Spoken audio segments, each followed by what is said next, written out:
thanks for joining us from our studios in Israel. I'm Natasha Kirchuk here with ILTV's Morning Briefing. An Israeli couple was injured over the weekend during a car ramming attack in the West Bank.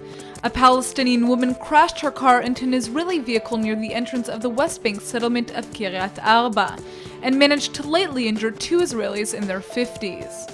A soldier who was nearby shot the driver and killed her before she could hit anybody else. Both victims were taken to Jerusalem Hospital and are currently under observation, and the Israeli army says it's investigating the incident. Since October of last year, 33 Israelis and 4 foreigners have been killed in a spate of Palestinian terror attacks. Around 200 Palestinians have also been killed, 2/3 of which were shot down while carrying out attacks.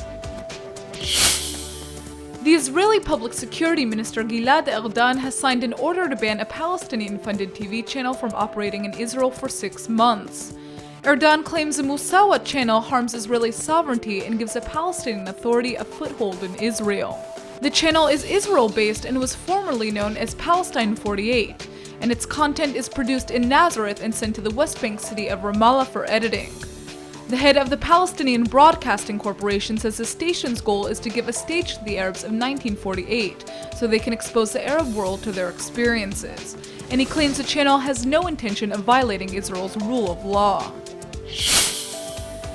For the first time, Israel has granted refugee status to Sudanese asylum-seeker from Darfur. Mutassim Ali has now gained temporary residence in the Holy Land according to the 1951 United Nations Refugee Convention.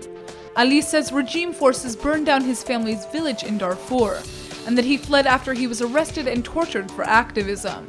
He managed to cross Egypt before slipping across the Israeli border in 2009.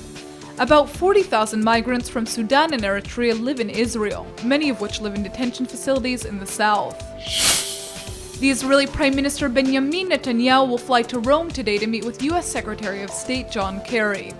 Talks are expected to focus on recent efforts to renew the Israeli-Palestinian peace negotiations, and Netanyahu will also reportedly want to discuss an upcoming report by the Middle East Quartet that's expected to criticize Israeli settlement policy. The quartet consists of the UN, the EU, the US, and Russia, and is expected to present a report with recommendations on how to foster a two-state solution to the conflict. Jerusalem is concerned that the report will cast blame on Israel, and Netanyahu wants to convince Kerry to soften the wording. Kerry and Netanyahu are also expected to discuss France's calls for a Middle East peace conference by the end of the year. Israel is opposed to the conference and is instead calling for direct negotiations with the Palestinians.